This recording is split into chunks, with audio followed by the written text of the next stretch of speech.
para iparinig na, ibalik nyo na kami. And this Baka time, naman. baka naman. Ito na Yung ultimate ng baka naman. Oo. Sobrang ano nga. Baka naman gusto ibalik yung liga namin. Tapos kasama pa si Coach RC, no? 2v1. Championship yan. Championship coach yan, di ba? Galing, galing. Oh, timing, right timing, no? This time it's broken walls. Kind of a neutral map. Oh, look at that. May pala yung... May Myanmar ano sila. That's nice. Myanmar. Baller, baller. Oo, bowler na Myanmar. Uy, solid addition yan ha. Parang kapag tumitingin-tingin yung camera sa'yo, tapos madadaplisan yun. Pero, again, wala na yung Carl Tizzy and Zanford picks para sa YG. Oo. Pahinga muna yung Sobrang CCB. focus. Grabe yung focus nila sa bands dito na ang dami yatang na-open. Honestly, they can actually go for Kalea here. Hindi na masama. Kalea first pick or a Grok.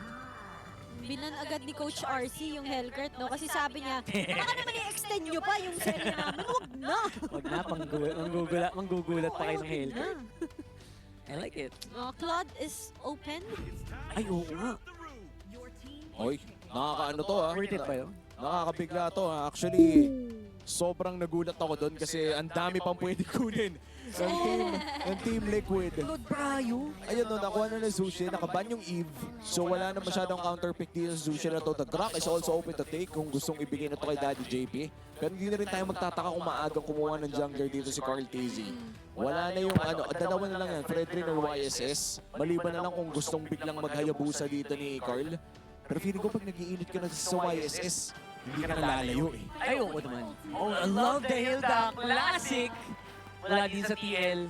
Pala yun? Manggugulo, manggugulo ang mga jungler, ang assassin junglers dito ni Han. So far, I would say, we're on the right track. Zushin, a lot of people, siguro hindi pa sanay sa Zushin adjustments. Ako, honestly, personally, napapa-adjust pa ako sa Zushin gameplay ngayon eh. Ako rin, hindi ko pa masyado naintindihan. And to be fair, naintindihan natin kapag nasa kamay ng pro. Iba kasi yung nakikita ikaw yung may mo. hawak, Ikaw yung may hawak. Parang, mapapasabi ka nun, ba't hindi ganun gumagana sa akin? Bakit parang yung mana ko, Bakit lagi yung mana ko? isang taplis ko wala. It's a big adjustment. I'm gonna be real. Pero yung Cho, parang easy mode yan. Ang ganda ng Cho pick. Grabe, parang ano to sinaunang meta para sa YG.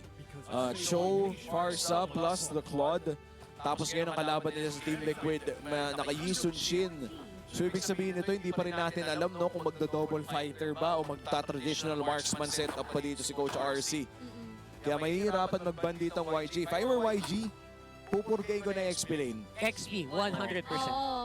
Kasi pwedeng magharit si Oheb dito unless i-ban out ng YG. Katulad ng ginawa nila kanina.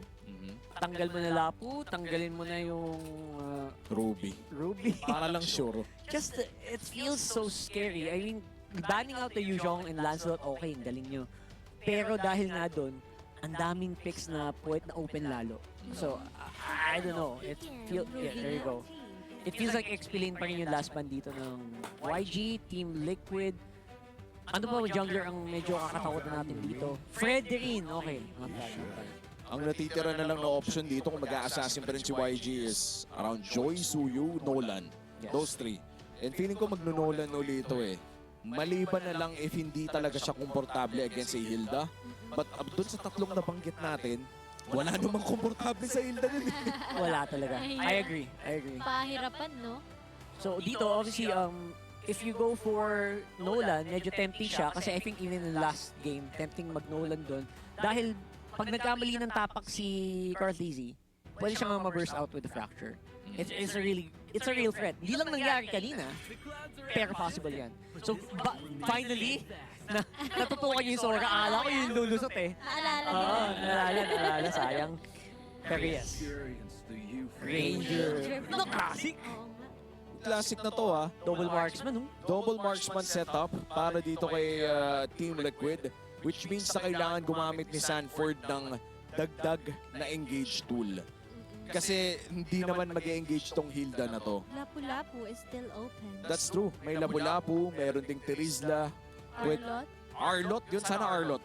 I feel like Arlot plus the Zushin. Ay oo, only dash din yung Arlot sa Hilda.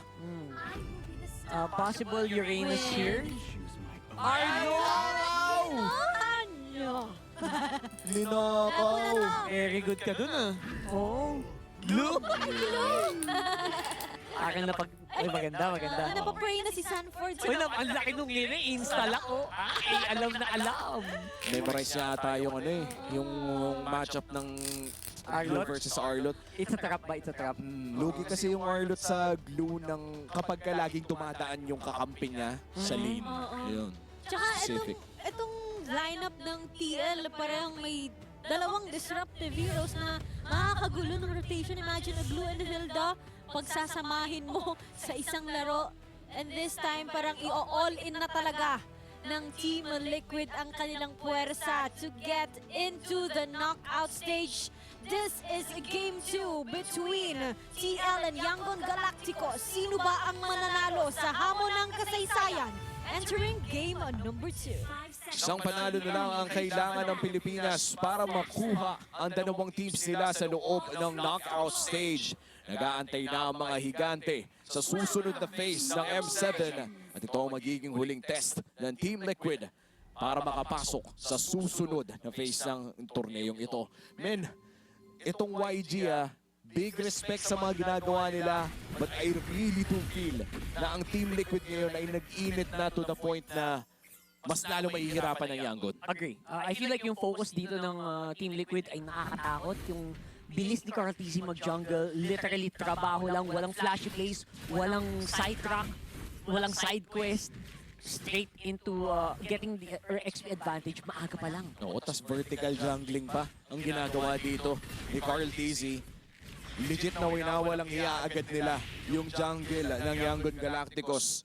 Knowing na mas mauuna talaga ang Hison Shin at walang makakapalag sa Hilda na naglilish. This is the same thing na ginagawa nila dati kapag naka-Joehead si Daddy JP. Oo. And it's a little bit more efficient ngayon kasi mas masakit yung damage output ng isang Hilda. Pero at the same time, mamaya kasi may konting gulo factor pa si JP against a Guinevere. So, yung hindi pa natin nakita ngayon. Right now, it feels like yung race is on. Definitely mag-favor sa Team Liquid pag tumagal yung laro just because of the Granger stacking. Kasi honestly, yung Claude parang mas mabilis kang mag-online dito sa matchup nito yun. Tsaka mauuna din mag-level 4. Higit na mauuna mag-level 4 si Carl TZ dito. Pero ito na, level 4 na naman si Hana. Pwede nang bigyan si JP. Pero hindi ata nila ipupul ang trigger until lumabas ang ating pinakaunang pagong. At sa ngayon, nakikita na natin na may maliit na kalamangan ng Team Liquid. At dahil yan sa napakabilis na farming ni Carl TZ. Bilis, honestly, ang bilis nito. To the point na we are seeing him just going straight for it. Walang delay, straight into the mountain chakra. Vision is real. Pero first blood muna si JP. Medyo sakripisyo para makuha yung turtle na mabilis. Pero may follow-up damage naman. And may mga anak pa. Blink, hindi makatakas. No Jeet Kune Do and no Shunpo. Pag ikaw in-lock in ng isang Sanji. And now, that's a 2 for 1, I think. 2 for 1, no? Yes. And a turtle para sa Team Liquid. And that is a big win para sa Team Liquid. Hindi lamang nila nakuha yung turtle, nakakuha pa sila ng 2 kills na napunta sa kamay ni Carl TZ. Parehas na trajectory ang ating nakikita mula sa game number 1 dito sa game number 2 kung saan maagang nakakuha ng kill si Carl at nabigyan pa ng mas mabilis na pag-leash mula kay JP at napaka-smooth na galaw mula sa Realme 15 Pro, the M7 official gaming phone. Rekta na uli tayo sa mid lane at nakikita mo na ang hapdi na agad ni Carl TZ. Yeah, pero naman syempre may mahapding play din doon sa baba. Oheb, walang matatakasan na especially pag na-flicker and Way of the Dragon ka ng isang Cho. Oo, wala din siyang Purify nun, no? So far, good response mula dito sa Yangon Galacticos. Yan din naman talaga ang win condition nila na manalo sa lane ito si Stitch. And shutting down Oheb is one step towards the right direction. And Team Liquid, kailangan nilang ibawi yun, no? Pero mukhang hindi naman pala sila makakahanap ng kill back. Yeah, si JP obviously will just try his very best to regain yung vision. Pero mahirap bawian yun kasi sobrang off position and advantage din kasi for YG kasi may kill naman na nagawa naman sa kabilang side ng mapa or advantage rather or like a turret or like an objective. Ngayon, 20 seconds. sa ating susunod na turtle. It feels like kaya pa namang sumabay ng YG. Very small goal lead lang naman. Oo. And mataas yung kill potential pa rin ng isang Guinevere. Especially pag na-combo mo sa isang Arlot. Nakakasabi ko nga lang, and kita mo naman Sanford, glue yan, bro. It's a glue. Sinalo lahat. Sino lahat, including the Violet Requiem. At Recta Turtle na ulit para sa Team Liquid. Kitang-kita ni Sanji lahat at doon sa likod si JP na puwersang mapa-flicker. Pero dahil doon mukhang libre na ang turtle na ito para sa Team Liquid. Yeah, worth it yung flicker na yun, especially if ma-out position naman yung kalaban mo. And honestly, safe na safe siya doon kasi punong-puno yung buhay niya. Ang hindi safe dito ay si Ying. Hinahabol ni Carl Easy kasama si JP sa likod. And there's a great knock-up with the Violet Requiem. Pero wala yatang Violet Requiem gagamitin. So far, that's a good dodge. Pero looks like it'll be enough. Carl Easy going down though para kay Lina with a kill on his Farsa. And finally, no, nakakuha sila ng kill kay Carl TZ pero ang dami na nilang binayad para doon. At mukhang mahihirapan pa nga yung gold laner ng Yangon Galacticos. Iniwan lang ng saglit yung gold lane, nabawi na ulit ni Hoheb yung nangyari kanina. And for Team Liquid, lumaki lamang ang kanilang kalamangan. Kanina ay 1,000, ngayon papunta na ng 2,000. Hindi talaga nasasabayan ng Yangon Galacticos yung pacing ng Team Liquid kapag naka-YSS. Ang bilis nila mag-farm, pare. Napakabilis. I'm honestly a little surprised by how quickly the pace of this game is going. And yeah, farming so easily despite having so many kill threats. Alam mo yung daming kill threats sa YG na surprise ako ganito kababa yung kill score natin. Oo. Ang galing ng ang galing ng Team Liquid na gawing kalmado ang laro na to. Whenever na early game pa lamang na dapat ganito na nga, may nasipa na si Sanji, Ayun na. Crimson Beacon. Sanji, of course, using Crimson Beacon. Mas maliit ang cooldown yan kumpara sa isang Flicker. So, absolutely fine for me. And don't forget, Purify is also gonna have to be used there. So, important pa rin naman nagawa yun ng YG. Pero kita mo naman yung YG na hunting na si Kuya Stitch. Kuya Stitch, Filipino sniper ang kalaban mo, huwag kang makikipaglaban sa malayuan. Kung hindi, ikay talagay maluluwi dyan at ikay mapapunish ng malala. 20 seconds bago lumabas ng Turtle. 3v2 scenario. Minamandoan na ng Team Liquid itong gold lane. At gagamitin nata nila yung River para bumalik doon sa upcoming Turtle fight natin. Ako, umuwi yung tropa ni Stitch. Uy, tropa ni Stitch. Ginamit niya yung BMI. Okay. Medyo may masamang mangyayari ata sa gold lane ng Yangon Galacticos. And look at that. Yangon Galacticos looks like they are just aware of what's happening. Mataas yung awareness nila. Again, close na kill score. You kind of expect it. There you go with a flicker from Blink. Sanji, hindi na makatakas. Cooldown yung Purify, and they're gonna get that kill pretty easily. Stitch ngayon naghahanap ng pwede niyang i-pick off or baka may low HP na may iwan, pero safe to safe naman yata TL. Still a 4v5 though. 8 seconds bago mabuhay si Sanji. Sanford ngayon zone out. Hinihintay yung final slash at kakabit na nga sa isa. Hindi na nakapag-grab part 2. Violet Requiem with a kill. And kita mo naman, there's gonna be a very good vengeance. Double kill kay Ying though. Hindi yata nakapwesto na maganda. JP is in trouble as well. Hindi kayang bumaril ng 4 na miyembro ng YG. And with the isolation, JP nasa-save naman ni Sanji just in time. At mukhang itutuloy pa nga ng Yangon Galacticos ang turtle na ito. At lalaban pa si Sanji, humaharap sa 4. Retribution is not available for both teams. Yeah, medyo malayo yata. And there you go, another kick. Every time mag-green yan, gagamitin. And Ying with a follow-up as well. Hoem gonna get that turtle, pero kill going over to YG. Pero solid pa rin no, yung 3 pagong ay nara-secure ng Team Liquid. Parehas absent, yung parehas na jungler. Kaya naman nilaban na lang nila Oweb at nakuha naman nila ang pangatlong pagong na iyon. Team Liquid, hawak pa rin ang 2,000 kalamangan against Yangon Galacticos. At ito na yung inaabangan natin. Oheb with the Sky Piercer, with the Hunter Strike. Kailan madadagdagan yung stacks ni Idol? Ayun ang magandang tanong dyan. Let's go. Obviously, wala namang madaling target dito para sa YG. So I think we'll have to wait for the big team fight, no? Kasi doon lang talaga makakill si Oheb. Especially right now na sobrang active ni Blink. Going for it! And ang nabigay yan! Talagang malala. Pero syempre si Sanford pa rin makakuha just because of DPS here. Look at Lina. Naghahanap din ng possible na target sa pwedeng bagsakan ng feathered airstrike niya. Yeah, so far so good. YG, ang dami nilang survivability, no? Grabe. Pati jungler nila, spatial migration, ang hirap pitasin. Nakakabigla din pala yung gugulatin ka ng glue na biglang sasapi ng last second. Tapos ibabalik ka sa tropa. And Stitch, without the flicker, couldn't survive that encounter. At mukhang itong mid lane ang susunod na target. Feather Airstrike para mag-clear ng minions. Smart decision mula sa Yangon Galacticos. Makakadepensa pa naman sila dito sa mid lane. And Team Liquid, unti-unting lumalaki ang kanilang gold lead. Nasa 3K na tayo. Steady pacing. Hindi mabilis, pero okay na. Parang game 1. Diba ganyan na ganyan yung game 1. And right now, Blink! Mapapaangat and it looks like we'll still be able to survive. Aba-aba talaga. Yung kita mo naman, yung Team Liquid confident to go for the purple. Gamit na yung final slash flicker, paatras. At pag defensive na ang gamit ng mga skill na yun, Omi. Malungkot na kapag Malungkot defensive. na. Yangon Galacticos. Kailangan nilang i-hold tong mid na to. Napaka-importante ng mid lane turret na to for their composition. Dahil the moment na mabasag ito, magiging mas mahirap na dumepensa sa loob ng kanilang jungle. And with these broken walls, mukhang paurong sa kanan at silipa sa Sanford. Yan na nga ang ganda ng sipa doon. Of course, grab and split not to be available here. And actually, gagamitin niya in the nick of time. Nakapagbalik pa siya. And para manatanggal pa si Blink. Nabaliktad pa naman line. Here comes the Liquid Stampede na naubos na ang mga miyembro ng YG. Isusunod na ata si Han. Isang bala na lang, isang palaka na lang. Double kill para kay OWeb. Last second sapi to a 5-for-1 trade. Wipeout para sa Team Liquid. Yun ang pinaka-clutch na grab na nakita ko sa tanang buhay ko. Akala ko tapos na, akala ko straight to the fountain na, pero lumamang pa ang TL dahil doon. Lin, hindi ko na alam kung paano ginagawa ni Sanford.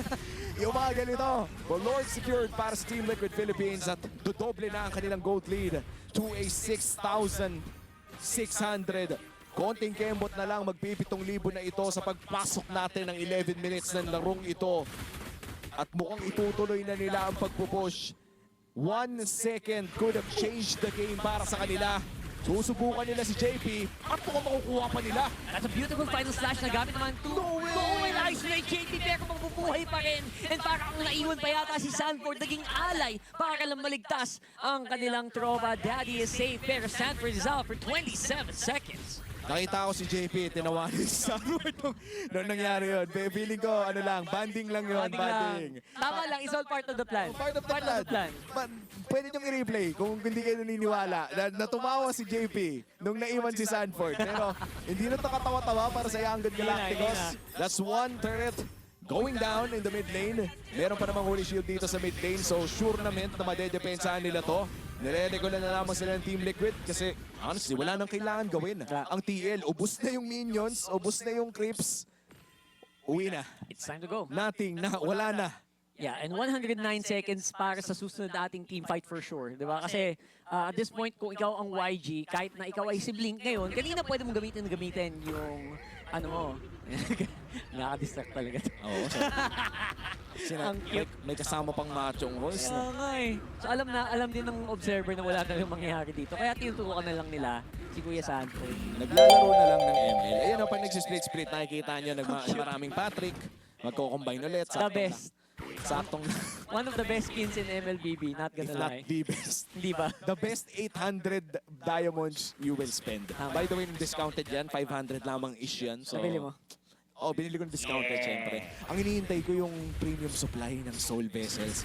Baka naman. Benedict. Sana umabot, no? Oo, abot tayo. Actually, Sana umabot. today or tomorrow ata yung premium supply. Shoutout sa mga naghihintay din. Mga abangers tayo muna. At abangers din ang Team Liquid. As you could see, mukhang sinuzone out na nga rin nila palayo sa loob ng jungle ng Yangon Galacticos. Ito na yun eh, parang after mo masecure yung ganitong klaseng gold lead, ang susunod na directive ay bawal na mag-farm ang kalaban. And bawal na magkamali ang team mo. Wala na pwedeng mapitas dito unless kayo ay Team Liquid where kayo ngayon ang pipitas. Pero si Blink, isa pa rin yung threat. With the flicker, with the way of the dragon, pag napasama ang tapak ni Oheb dito or ni Sanji, doon tayo magkakaalaman. Pero again, Purify is on the hands of those two players. So may konting leeway pero hindi malaki. Kasi nakakatakot talagang threat ngayon ang YG. I agree. And ito, no, mas lalo na ngayon na nakakuha na rin si Stitch ng kanyang Wind of Nature, mas lalong magkakaroon siya ng karapatan na pumasok with the Blazing Duet. dahil hindi niya kailangan matakot sa damage na lalabas kay Oheb at pati na rin kay Carl Tizzy. As we head on to the second Lord of our game, malaki na ang kalamangan ng Team Liquid and hindi magiging biro na lumaban para sa Yangon Galacticos, pero may karapatan naman sila na lumaban dito, mainly because naging maganda ang kanilang depensa sa huhuling mga sequences natin kung saan hindi naman sila nawalan ng inhibitor turret. True. And nakontrol din nila yung minion waves, diba? Hindi sila nagpabuli sa minion waves. But right now, baka magkabulihan na tayo dito. And there goes that Violent Requiem. Binagsakan na din ng Feather Airstrike. Naubos na yung mga ulti dito ng YG. I think it's time to go. Unless papasok si Stitch, Blazing Duet can be used here. Pero looks like Blink, magbe-blink palayo. And siya ngayon ay magiging stack ni Oheb on his Granger. Tinig-isang Death Sonata at habang nangyayari ang lahat ng yun, Lord secured para sa Team Liquid. Multitasking. Multitasking pare, 4v5 yun, kaya nakapalag din ang side ng Yangon Galacticos without the Yisun Shin at kinailangan mag-back Si Han! dinagdagan pa. Naku po. Anong ginagawa ng mga to? Nahihirapan na silang mag-survive. Nagme-meltdown. They're melting down 100%. And it's just the immense pressure na nanggagaling sa Team Liquid. And one win away, isang panalo na lang ang kailangan ng Liquid para makapunta sa knockouts. Oh, that Flicker Final Splash gonna be missing. Ngayon, wala nang engage factor. 17 seconds pa ang kanilang jungler. And there goes that Lord. All that firepower, kailangan yung saluhin. And now, that's gonna be the Lord in the front. Unstoppable pa rin si Kuya mo Oheb. And this is gonna be it. It's gonna be a very strong offensive. That's a nice try on the defense. Pero looks like it will be enough to clear the minion waves. Meron pa sa baba. So I think this could still be finished. They are struggling on the defense. Target lock is the key. And I think that is going to be it. It's Team Liquid Philippines with a 2-0 victory. And pasok na sa knockout.